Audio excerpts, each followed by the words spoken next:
Futures. I'm Maria Bartiromo. Thanks so much for joining us today. And today, the worst State of the Union in a quarter century, according to CNN polls, as critics say Joe Biden used the State of the Union address as a campaign rally to attack his political opponent, Donald Trump. Now my predecessor, a former Republican president, tells Putin, quote, do whatever the hell you want.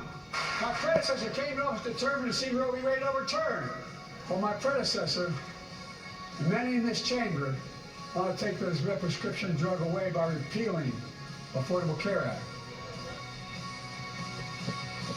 So what about the state of America? The Republican response from South Carolina Senator Tim Scott, Wisconsin Senator Ron Johnson, and Florida Congressman Byron Donalds coming up. Meanwhile, in Georgia, President Trump meets with the parents of murdered Georgia nursing student Laken Riley, vowing to secure the southern border. I will fight like no one has ever fought before to ensure that what happened to this American daughter, this incredible, incredible American, that this never happens to any other daughter or anyone else ever again. We will do everything we can that it doesn't happen again. Coming up, it is official. The face of the Republican Party changes with new leadership at the Republican National Committee. Newly installed co-chair Lara Trump is here on her efforts to ensure a transparent and free presidential election. As Attorney General Merrick Garland vows to stop voter ID laws. Then America's adversaries looming, four-star general and former Vice Chief of Staff of the Army, Jack Keane, on the China and Russia threat to America's national security. It's all right here, right now, on Sunday Morning Futures.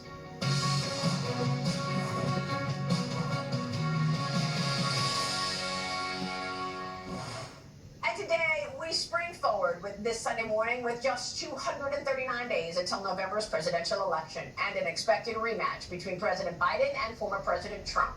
In Fox News' latest power rankings, Trump is forecast with 251 electoral votes against Biden's 241. Now, 48 votes are up for grabs. 46 up for grabs. Trump is making major gains with key supporters of Biden, with 28% of black voters, 51% of voters under the age of 30, 48% of Hispanic voters, and 43% of suburban women backing the 45th president. Also, come this November, Republicans will decide on a new leader in the Senate after Mitch McConnell announced he is stepping down after serving in the leadership position for a record 17 years. But McConnell will stay in the Senate to serve out his term, which ends in January of 2027. So far, both John Cornyn of Texas and John Thune of South Dakota have announced they will seek to become the next Senate Republican leader. Joining me right now in this Sunday Morning Futures exclusive is South Carolina Senator Tim Scott. Senator, great to see you this morning. Thanks so much for being here. Good morning, Maria. Thank you. Who would you like to see in that leadership role in the Senate?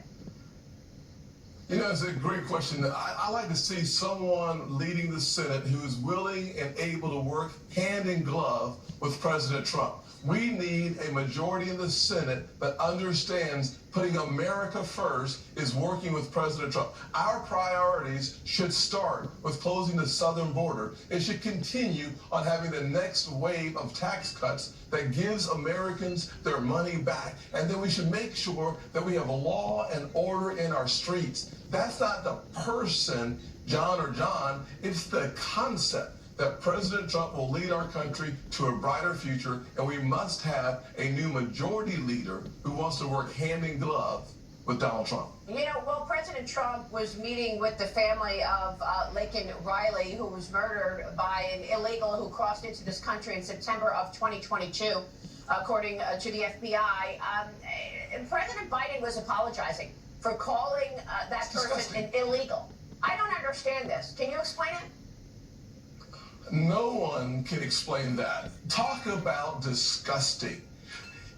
Joe Biden is more worried about using the word illegal or undocumented. The word he should use is murderer. Here we have Donald Trump, our president, sitting down with Laken Riley's family, and you have Joe Biden apologizing for what word he used. We need a president who's serious about saving American lives by closing the southern border with a Trump wall. We need a president who is serious about saving American lives by reinstating the Remain in Mexico policy. Maria, we need a president who is serious enough about saving 70,000 Americans who are dying to fentanyl by getting serious and tough on our border. We don't need a president who's going to backstep and apologize for using the word illegal versus undocumented when the word he should just use is murderer. That is disrespectful to the Riley family, and I'm so thankful that President Trump sat down with the family and made the commitment that I would make as well, which is simply, we will close our southern border and save the sons and daughters of this nation by putting America first. How would you assess the State of the Union, sir? Long and wicked. He went on forever. I can't think of a worse person to give a long speech than Joe Biden. Wicked in that I heard a socialist utopia emerging in his words. He's giving away money to student loans. He's giving away money for welfare programs. He's giving away money for the climate. All I heard was give away, give away, give away, and tax more.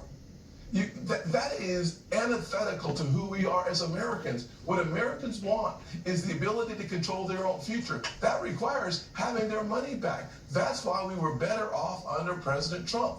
In 2017, he led the greatest tax cuts in the history of our nation, over $2.3 trillion going back to Americans and in their pockets. So we had the lowest unemployment, we had low inflation, but we had high enthusiasm, high optimism. Success, Maria, breeds more success. And that's why African Americans, Hispanics, and women voters are coming back to the GOP, because we have a leader. Yeah. We have a leader at the top of the mountain that says we can all do better. Do you believe the black community will come out for Trump this November? I have never seen the type of enthusiasm for a Republican presidential candidate that I'm seeing right now for President Donald Trump. 40% of African American men are willing to vote for President Trump. Why? Because they had more money in their pockets, we had more law and order in the streets, and we had a greater future for our kids. Listen, President Trump is a president that says every child in every zip code deserves a quality education. President Trump is a president who says every neighborhood deserves more police, not defund the police, but let's refund, respect, and have our officers where they're needed the most. We, as a people, the American people, love that. But African Americans are devastated by migrant crime. We're seeing African American kids staying home at school from school in New York City so they can put illegal immigrants in the schools. We're watching Colorado and Denver specifically zero out paychecks so illegal immigrants can have more money. That's devastating poor communities. President Trump stands with a backbone and says, not on my watch. Senator, I was struck by AG Merrick Garland's comments recently. He gave a speech and he said that he is going to vow to stop voter ID laws. He said it's discriminatory, partly against the black community. What's wrong with having an ID to vote? And why is this Attorney General so bent on enforcing no ID when you go to the voting booth? Well, listen, he disrespects the black community with his race baiting. Here's what he's suggesting, that we are too dumb, stupid, or poor to be able to get a photo ID to vote. Let me ask you a question, Maria. Have you ever had to show a voter ID or an ID to get on a plane or to cash a check or to check out of your grocery store? Of course you can. Of course you have. And of course you should. We want Joe Biden fired so Merrick Garland goes out with him the next day. We should all want voter ID. Why? Because it makes sure that we protect the American process of voting. Here's what we know from the 2022 election in Georgia. They changed the law. Voter ID is still the law of the land, and they had the highest turnout, and Republicans still won all across the state. We know you can have voter ID, voter integrity. Senator, it's a great point. Obviously, he's making room for the illegals. coming into this country. It's great to have this conversation with you, sir. We will continue to follow it. Thank you for being here. Look forward to seeing you again, Maria. Thank you. All right, Senator Tim Scott. And now this. It was pretty surprising that the special counsel would state the obvious in writing, that Joe Biden's mental capacity is diminished. I think we see that play out on a daily basis. What I'm concerned about is the fact that hidden within that document is evidence that some of the classified documents he mishandled were from Ukraine and China. And that was House Oversight Committee Chairman Congressman James Comer with me here last month on Special Counsel Robert Hur's report investigating President Biden's handling of classified documents during his tenure as vice president. Hur declining to bring criminal charges against Biden in part due to what he said the jury would see as, quote, a sympathetic, well-meaning elderly man with a poor memory. Hur is scheduled to testify this week in front of the House Judiciary Committee. That's coming up this Tuesday, as House Republicans overseeing the Biden impeachment inquiry had their subpoena denied by the White House that the DOJ hand over transcripts and audio related to Hur's interview with President Biden.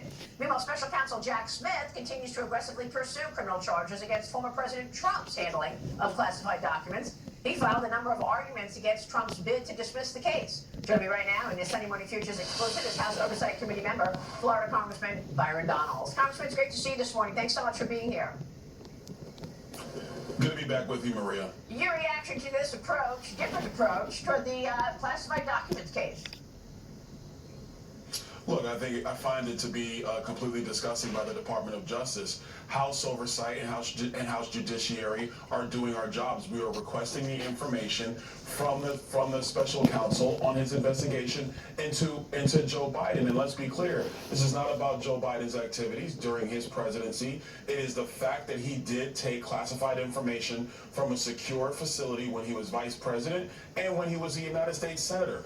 Both are a violation of the Espionage Act. And having a poor memory does not absolve you from violating the Espionage Act. Being old and elderly does not absolve you from violating the Espionage Act. And so once again, you see the two-tier system of justice against Donald Trump simply because he is the Republican nominee and he is actually the person that would blunt the radical Democrat agenda. So what do the Democrats do? Weaponize the Department of Justice, go after their political rival. It is fascism here in the United States brought to us by Joe Biden and the Democrats. So where does the impeachment inquiry against President Biden stand at this point? You're a member of the Oversight Committee, and you and James Comer have talked about $30 million that you have identified going to Biden, 170 suspicious activity reports, the gift of a Porsche and 2 diamonds. I want to get your take on specifically what evidence you have, the most egregious evidence that you may have that points to Joe Biden being involved in the influence peddling that you and your committee have laid out. Well, we have it with the fact that we now know that Hunter Biden did bring Joe Biden to this dinner at Cafe Milano. It has been talked about in various deposition transcripts from Tony Bobulinski to Devin Archer. When we asked Hunter Biden, he couldn't recall. You have the text message famously about requesting money from Chairman Zhao. The money showed up a week later. Hunter Biden, under oath, said he was high, can't remember the text message. But photos from the laptop from hell demonstrate that he actually was at Joe Biden's house on the day that the text message was sent. So you have Hunter Biden contradicting himself. That's evidence piece number one. Evidence piece number two is the fact that you have money that flows to Jim Biden on the same day. Checks are cut to Joe Biden, and then they're calling it a loan, but there are no loan documents that exist. That's number two. And then number three, and most importantly, I think if you're talking impeachment, Joe Biden has willfully violated immigration law in the United States. He has also violated Supreme Court ruling when it comes to student loans, and he does it with impunity. So I believe it's partly the oversight investigation, but it's also the willfulness of Joe Biden to ignore the Supreme Court and to not faithfully take care to execute the laws of the United States when it comes to border security. In fact, during the State of the Union address, he tried to school the Supreme Court, attacking them for their decision on Roe v. Wade. Your reaction, and also give us your assessment of Biden's State of the Union this week. Well, I found his scolding of the court disgusting, because the left will say that they want to respect the institution except when they don't get their way, and then when they don't get their way, they want to call out Supreme Court justices in front of the world. That was outrageous. There was a reason why not the entire Supreme Court was not there, because I think they understood they didn't want to be subjected to Joe Biden's foolishness. On the whole, the State of the Union speech was disgusting. I've never seen a speech like this where the opposition party from the president's party did not stand for an hour in that speech. It was partisan. It was a campaign speech. He was trying to prove himself to his political base, because they have serious questions about his ability, and frankly they should have serious questions about his ability. But it was not about the United States of America. It was not addressing the true state of the union, which is unraveling a bunch of the policies of Joe Biden, because they've been disastrous for America.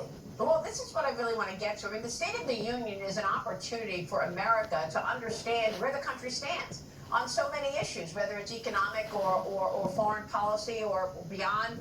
I walked away from that State of the Union not really having a clear understanding of what is the State of the Union. So I ask you, what is the State of the Union today?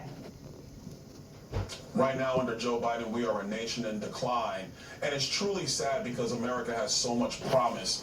You can make the clear argument, Maria, that the only reason why our economy is still afloat is really because of the ingenuity, the hard work, the ethic, the grit of the American worker, the American businessman, the American financier. All of them working interdependently to just produce goods and services and enjoy America. It's the greatest nation in the world. But with this leadership from Joe Biden, where we have fallen behind on the world stage, we are falling behind when it comes to energy, we are falling behind when it comes to regulations, and the government gets bigger as a result. It's not been good for the United States. We can significantly do better. This is why I believe Donald Trump's going to be the 47th president of the United States. Well, during the State of the Union, Biden said, and this is a quote, "I've already cut the deficit by over $1 trillion. That's just not true. According to the Committee for a Responsible Federal Budget, Maya McGinnis writes this: more than the entirety of the fall in the deficit can be explained by COVID relief, enacted under both Trump and Biden, expiring. So the COVID money has expired, and that is why the deficit went down. COVID-related spending fell by nearly $1.5 trillion between fiscal year 21 and 22, according to the Committee for a Responsible Federal Budget. We're still waiting to see if you all are going to get your work done, the appropriations bills, and avoid a government shutdown within the next 2 weeks, right? That is correct. Two quick things. Number one, your report is absolutely correct. And then Joe Biden did the dumbest thing ever. He juiced federal spending with his American so-called rescue plan, which created the disastrous inflation that has been crippling American consumers. But when it comes to the federal budget, I do believe we're going to get this work done finally. And it's important for the American people to understand that House Republicans were prepared to get all this done last September. But the reason why this can never get resolved is because Chuck Schumer and Senate Democrats wanted to delay some more, mostly for politics, but also just to get as much money into the government as possible to spend on reckless policy. It is unfortunate, but this is what happens when you have bad leadership in the Democrat Party. America. And I will even say, for Democrat voters, they can do better as well, because the people leading their party are leading their party into oblivion. It's a shame seeing what's happened to the Democrat Party in America. Congressman, it's great to have you this morning. Thanks very much. We'll be watching your work, of course. Thank you, sir. Great job by all three All right, here. Congressman Byron Donalds this morning in Florida. A quick break, and then the new leadership at the Republican National Committee as President Trump strengthens his grip on the Republican Party, and his loyalists, Michael Whatley and Lara Trump, are voted in on Friday night to lead the RNC. Lara Trump is here with her priorities for the upcoming election. Can the new team ensure a fair and transparent election? She will do a great job. But first, the national security impact of China's Man, aggression. he is doing a great job. He's a great analyst. Jack Key is here on the China Thread. Next. John, what is the modesty? I quote extensively from Chinese propaganda ministry officials and military officials. They call TikTok the Trojan horse that they're using against the West, and they lay out in excruciating detail how they use it as a propaganda tool to undermine the faith of American young people in their own country. And that was Peter Schweitzer, author of the bestseller Blood Money, on the threat TikTok poses to U.S. national security. This week, the House is expected to vote on a bill that would force Chinese company ByteDance to sell TikTok over concerns that the Chinese Communist Party is influencing the site's algorithm and accessing personal data of the app's users. Joining me right now with more Exactly. is Fox News senior strategic analyst. He is retired four-star general Jack Keane. General, always a pleasure to see you. Your reaction to this upcoming vote and the threat that is TikTok. Well, we're clearly moving in the right direction. I mean, our entire intelligence community, led by the FBI, who's responsible for counterintelligence, are all in agreement here that TikTok is absolutely a threat to our national security. So this bill is moving in the right direction. And for our audience to understand, it's not suggesting to ban TikTok. The bill really is after change the ownership of TikTok, get rid of ByteDance, and get another company in there who owns it that is not plugged into the Chinese Communist Party. Amen. That really is the issue. And hopefully this gets passed. It is a threat to our national security. And certainly, most significantly, would be if we had a conflict with China. In terms of what they know about the American people, would be a huge advantage to them at that time and how to manipulate them. Yeah, it's an important point to make. I also want to get your take on the threat of Iran, as well as what's happening on Israel and Hamas. You say that there was news broken from the testimony of the chairman of CENTCOM. Talk to us about what's happening and the approach to Iran right now from the United States.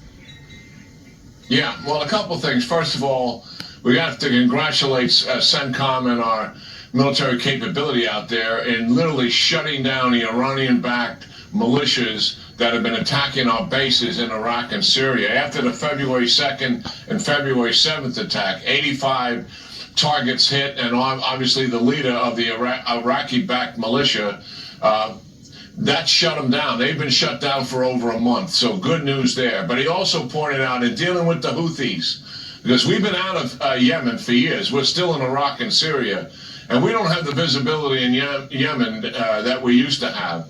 He has testified that to really stop the Houthis from taking it from just degrade them to stop them, we have to impose cost on Iran.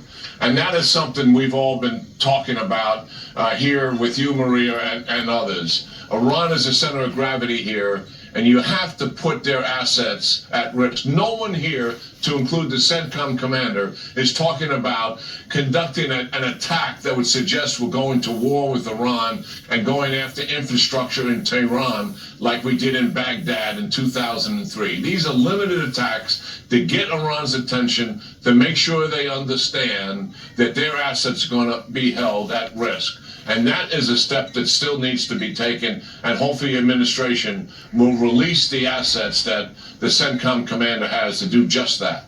Yeah, I've got to tell you, it doesn't feel like we've got any aggressive, response to all of these attacks on our troops in the Middle East. And even as we're sort of stalling on an aggressive response there and stalling on an aggressive response to the aggression coming out of communist China, President Biden is warning Bibi Netanyahu that he needs to put a ceasefire in place, like immediately. Biden warned the Prime Minister of Israel that an assault on Rafah would cross the red line.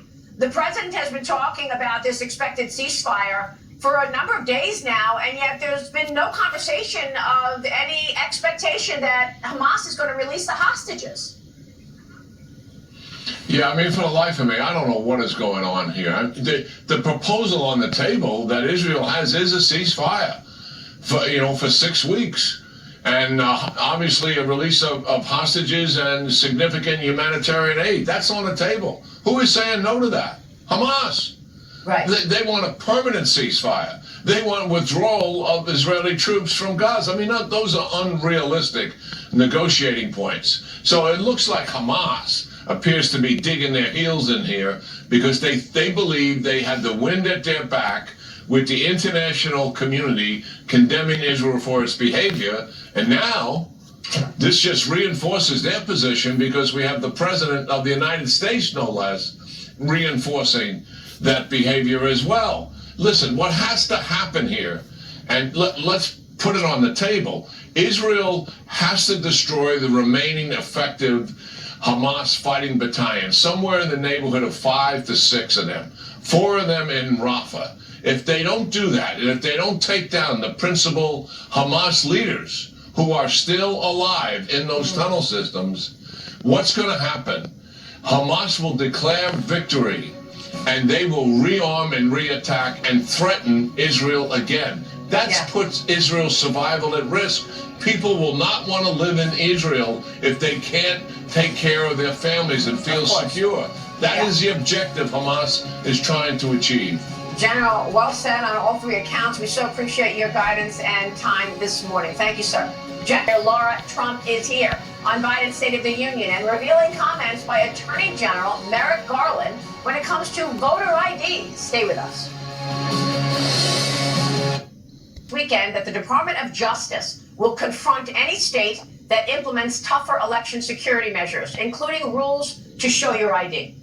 In Houston on Friday, the Republican National Committee elected Michael Whatley to replace Ron McDaniel as chairman and Lara Trump as co-chair. Both received the endorsement of former President Trump, who told me exclusively in an interview last month at Mar-a-Lago that changes were coming to the RNC leadership, and certainly they have. Joining me right now is the woman herself, the new co-chair of the RNC, Lara Trump, who begins day 1 on Monday, tomorrow. Lara, great to see you. Congratulations.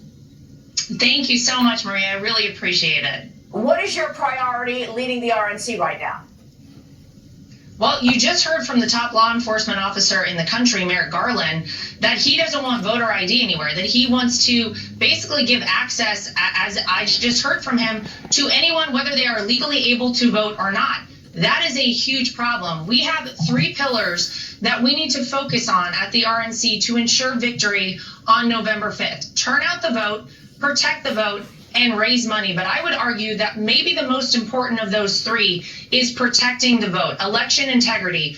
We have to ensure that when people go vote, they feel like their vote counts, that they are inspired to go vote. We can never allow what happened in 2020 and the questions surrounding that election to ever happen again. So I'll tell you right now what is already underway at the RNC. We have, for the first time ever, an election integrity division. This means vast resources dedicated solely to this cause. We are going to have, and we've already started working on, and I'll tell you Monday, we're going to expand all of it, a nationwide network of volunteers, whether it's poll watchers, trained poll workers. These are people who can physically go in, count ballots that are coming in, know how many are coming in, how many are going out, volunteer and paid attorneys. If you are an attorney who wants to volunteer, we want you. DonaldJTrump.com, GOP.com. Please come volunteer. And we currently have 78 lawsuits out right now in 23 states across this country to make it easier to vote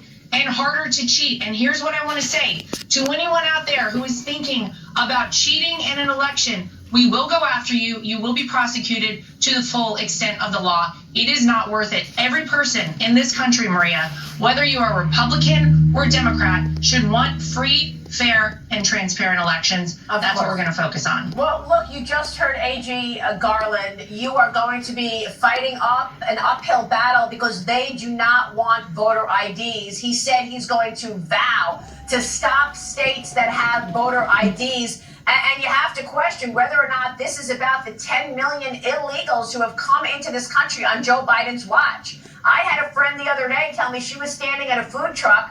2 gentlemen approached her. One had tattoos all over his face. They looked like illegals, she said. And one had a clipboard, and he said to her, "Hello, miss, do you want to sign up to become a Democrat and vote?" So you're talking about people that you want to hire. They're already doing that. And they may be doing it with illegals coming into this country.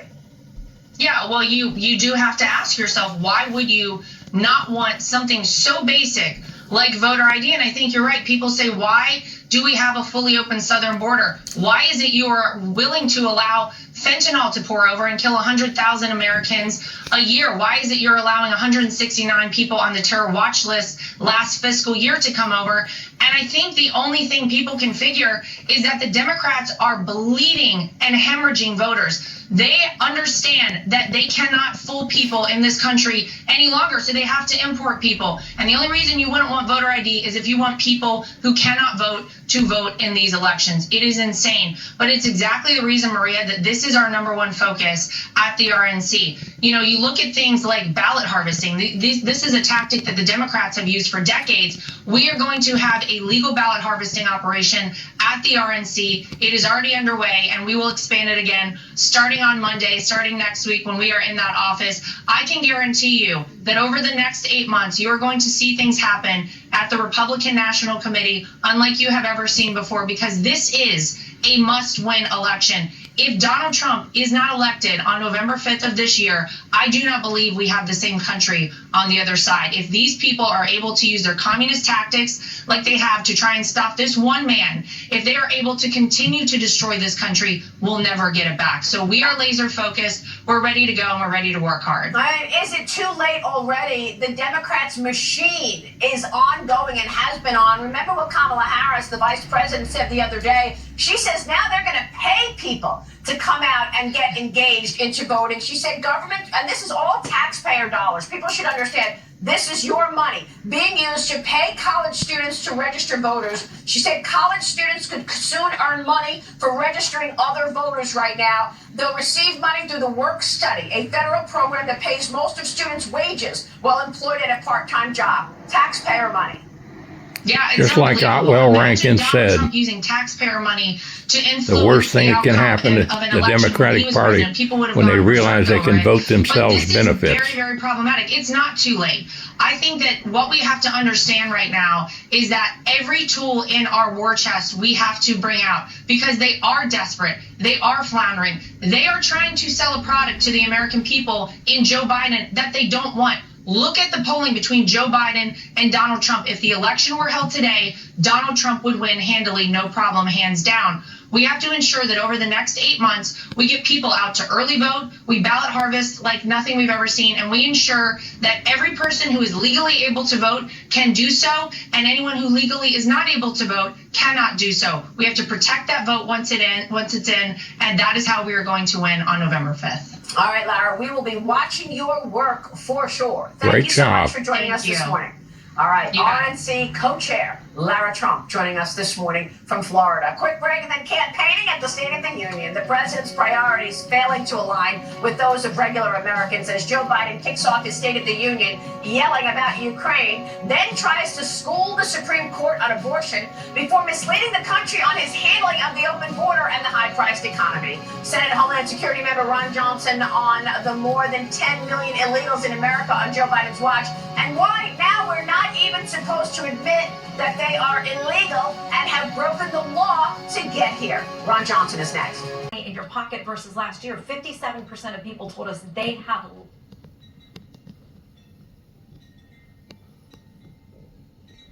Got it? Yep, got it.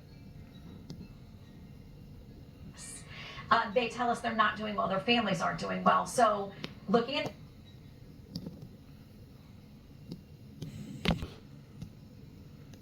do this one straight on.